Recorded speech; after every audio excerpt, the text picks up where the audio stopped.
Is fading out, and the lights are going up, and start scene.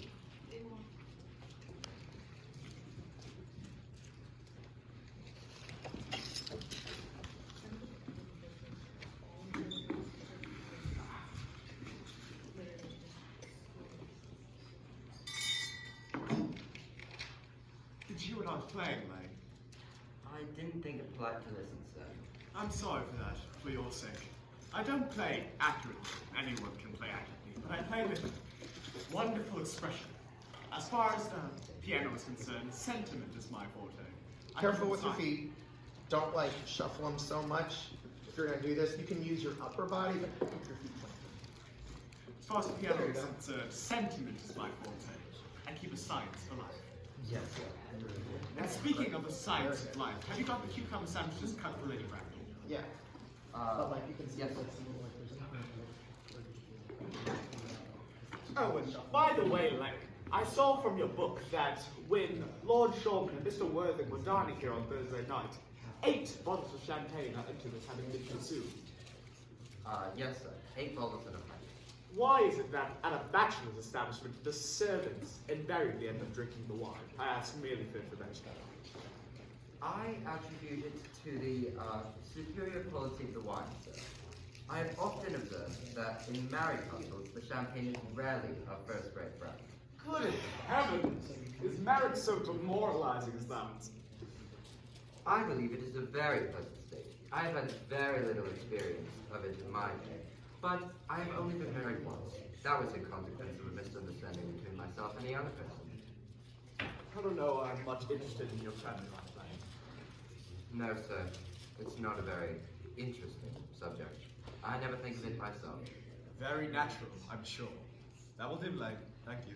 Thank you, sir. Lane's views on marriage seem somewhat lax.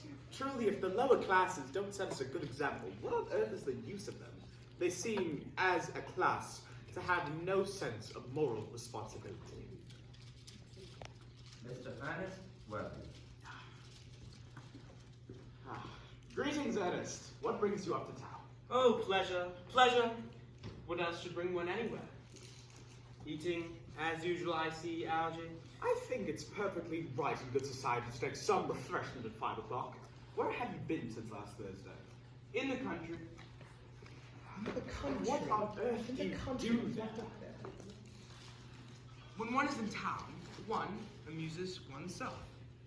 When one is in the country, one amuses other people.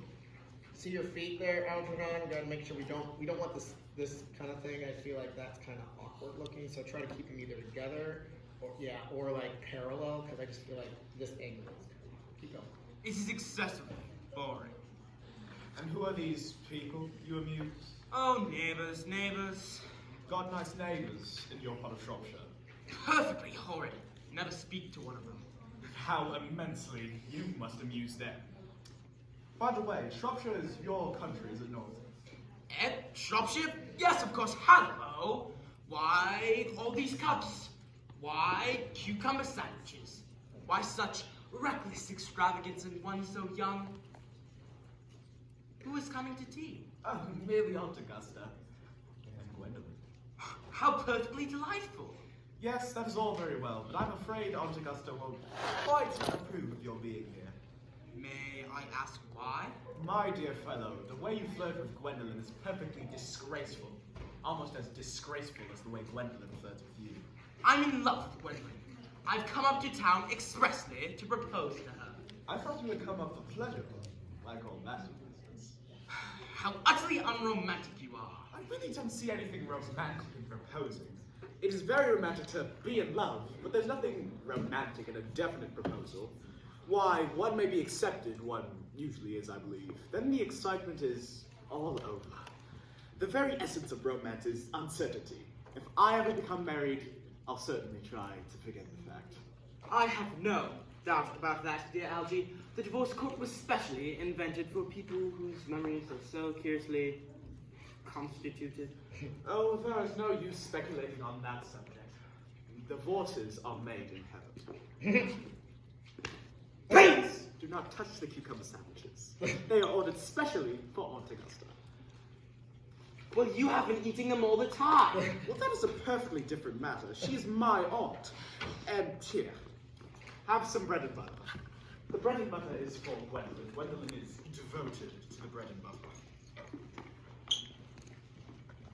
Very good bread and butter it is too. Well, my dear fellow, you need not eat as if you're going to eat it all.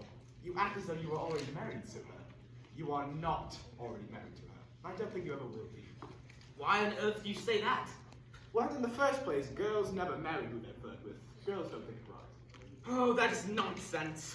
It's not nonsense, it's the great truth. It accounts for the extraordinary number of bachelors one sees all over the place. In the second place, I don't give you my consent. Your consent? My dear fellow, Gwendolyn is I feel mine. like we need to stay on the same plane with each other here. Yeah. My dear fellow, Gwendolyn is my first cousin. And before I allow you to marry her, you must clear up the whole question of Cecily. Cecily? Who on earth is Cecily? Lightyear! Bring me the cigarette case Mr. Worthing left last time at Dante. I have a cigarette case, but it's in my office. So sorry, I forgot that. Keep going. Bring me a cigarette case. Yes, please. Yes. Do you mean to say you've had my cigarette case all this time? I wish to goodness you had let me know. I've been writing frantic letters to Scotland Yard about it. And I was very nearly offering a large reward. Well, I wish you would offer one. You haven't been more than certain of your partner. There is no good offering a large reward now that the thing is found. That's not mean of you, Ernest, I must say. However, it makes no matter. For now that I look at the inscription inside, I find that the thing isn't yours at all. Of course it's mine. You have seen me with it 100 times, and you have no right to read what's inside. That is perfectly absurd. You have a hard and fast rule about what one should read and what one shouldn't. More than half of modern society depends on what one shouldn't read. I'm quite aware of that. And I don't propose to discuss modern culture in private. It isn't the sort of thing one should talk of. I simply want my cigarette case back. Yes, but this isn't your cigarette case, is it? This cigarette case is a present by someone from the name of Cecily. And you said you didn't know anyone of that name. Well, if you want to know, Cecily happens to be my aunt. My aunt. Your aunt. Yes! Good. Charming old lady she is too. Lives at Tunbridge Wells. Just give it back to me, Algie. Why does she call herself You need to Little kind of Cecily? reach for it so that he can Okay. pull it out of your grasp. But why does she call herself Little Cecily if she is your aunt who lives at Tunbridge Wells? From Little Cecily with her fondest love. My dear fellow, what good is that in that? Some aunts are tall. Some aunts are not tall. That is a matter that surely an aunt may be able to decide for herself. You seem to think that every aunt should be exactly like your aunt. That is absurd. Now, for heaven's sake, give me back my cigarette. But why does your aunt call you her uncle? From Little Cecily with her fondest love to her dear Uncle Jack. There's no objection that an aunt, whatever of her Careful with size- your feet. See her rocking back and forth. Don't do that. I admit to an aunt being a small aunt, but why an aunt, no matter what her size may be, should call her own nephew her uncle, I just can't quite make out. Well, besides, your name isn't Jack at all. It's Ernest. It isn't Ernest, it's Jack. You always told me it was Okay, Ernest. so I feel like when you did that, you anticipated the thing. Yeah. So I feel like as an audience member, I was like, oh, you knew you were gonna say it. Yeah. You gotta say it and then cover. Okay. You see, there's like, Yeah, because otherwise we're like, you knew you were gonna say it and then it doesn't make sense. Yeah, yeah. Okay. You gotta catch yourself off guard. Besides, your name isn't Jack at all. It's Ernest. Oh, sorry. Can you do that one? Yeah. Besides, your name isn't Jack at all. It's Ernest. It isn't Ernest, it's Jack. You have always... Better. Good, do it one more time. Okay. But my name isn't Earnest, it's Jack. Okay. Do the line, and then like allow yourself to process that you said it, and then you do it. It's still just a little too quick. Okay. Last time.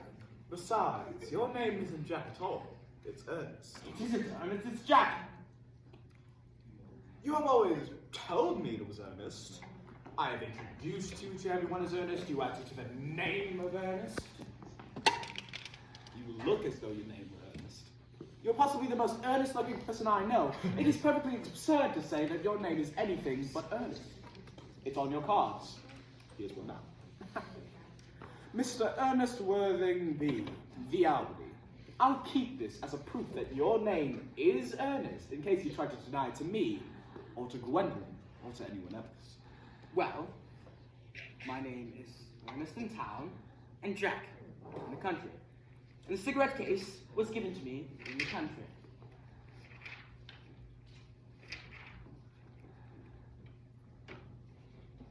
But that does not account for the fact that your small Aunt Cecily, who lives at Tunbridge Wells, calls you her dear uncle. Come on, old boy, you better have the whole thing at once. My dear Algie, you talk exactly as if you were a dentist. It is a very vulgar thing to talk like a dentist when one isn't a dentist. It produces a false impression. Well, that is exactly what dentists do. Now go on, tell me the whole thing. I may mention that I've always suspected you of being a confirmed and secret Bunburyist, but now I'm quite sure of it. Bunburyist? What on earth is a Bunburyist? I would reveal to you the meaning of that incomparable expression as soon as you explain to me why you are Ernest in town and Jack in the country. Well, produce my cigarette case first. There it is. Now produce your explanation. And pray, make it improper. My dear fellow, there is nothing improbable about my explanation at all. In fact, Explanation. Make sure you enunciate that word. Do that line again. my dear fellow, there is nothing improbable about my explanation at all. In fact, it's perfectly ordinary. Old Mr. Thomas Cardew, who adopted me when I was a little boy, made me, in his will, guardian to his granddaughter, Miss Cecily Cardew. Now, Cecily, who addresses me as her uncle for motives of respect that you cannot possibly appreciate, lives at my place in the country, under the charge for admirable governess, Miss Prism. Where is that place in the country, by the way? That is nothing to you, dear boy. You are not going to be invited. I may tell you candidly that the place is not in Shropshire. I suspected that, my dear fellow. I have Bunburyed all over Shropshire, except on many occasions. Now go on. Why are you Ernest in town and Jack in the country? My dear Algie, I don't know whether you will be able to even understand my real motives. You are hardly serious enough. Now, when one is placed in the position of guardian, one has to adopt a very high moral tone on all subjects. It's one's duty to do so. And as a high moral tone can hardly be said to conduce very much to either one's health or one's happiness. Now, in order to get up to town, I've always pretended to have a younger brother of the name Ernest, who lives in the Albany and gets into the most dreadful scrapes. Now that, Algie, is the whole truth, pure and simple. The truth is rarely pure and never simple. What you really are is a Bunburyist. Go on stage just a little bit. I was quite right in saying you were a Bunburyist. You are one of the most advanced Bunburyists I know. What on earth do you mean? You have invented a very useful younger brother you call Ernest in order that you may be able to come up to town as often as you like. I have invented a very invaluable invalid called Bunbury in order that I may be able to go down to the country as often as I like. Bunbury is perfectly invaluable. If it weren't for Bunbury's extraordinarily bad health, for example, I wouldn't be able to dine with you at Aunt Augusta, at Willis's tonight, for I've really been engaged to Aunt Augusta for more than a week. Okay, good. Say that line one more time because I lost a few of the words. If it wasn't for Bunbury's extraordinarily bad health, for example, I wouldn't be able to dine with you at Willis's tonight, for I've really been engaged to Aunt Augusta for more than a week. I haven't asked you to dine with me anywhere tonight. I know you are absurdly careless about sending out invitations. Nothing makes me, really, is more foolish than people who cannot receive invitations. You had much better dine with your Aunt Augusta. I haven't the smallest intention of doing anything of the kind. To begin with, I dine with her on Sunday. Okay, good. I haven't the smallest intention of doing anything of the kind. Pause slightly. To begin with, I dined there on Monday. I know there's a lot of words to get through here, but try not to rush through those. Pause in there to be like, here's my story, and then start the story. Just a little pause in between. Start that line at I haven't the smallest intention. I haven't the smallest intention of doing anything of the kind. To begin with, I dine with her on Monday, and once a week is more than enough to dine with one's relations. In the second place, whenever I do go there, I'm always treated as a member of the family. I'm either sent there with no one at all, or two. In the third place, I know perfectly well whom she will sit me next to, Mary Farquhar, who always flirts with her own husband across the dinner table. Can you say that line with more disgust? Always flirts with them. Who Like, always, going to be like disgust on your face. who always flirts with her own husband on the dinner table.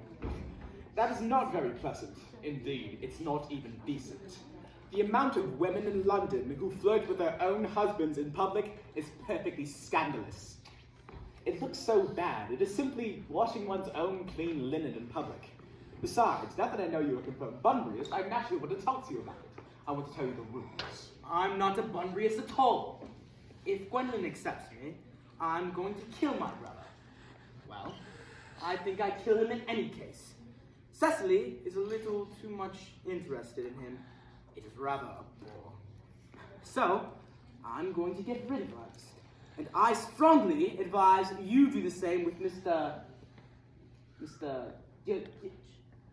invalid friend with the absurd name. Nothing will induce me to part with Bunbury, and if I ever get married, which seems to me highly problematic, you will know very glad to know that Bunbury, a man who, oh, heavens, you will be very glad to know that Bunbury, a man who You marries... will be very glad to know Bunbury.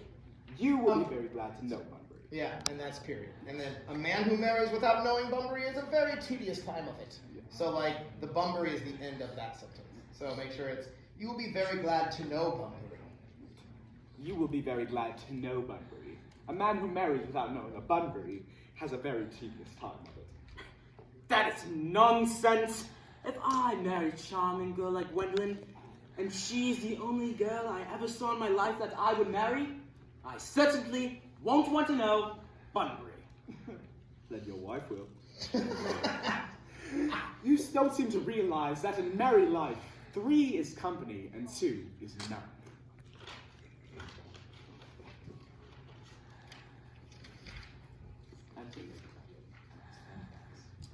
Okay, so let's go ahead and push pause.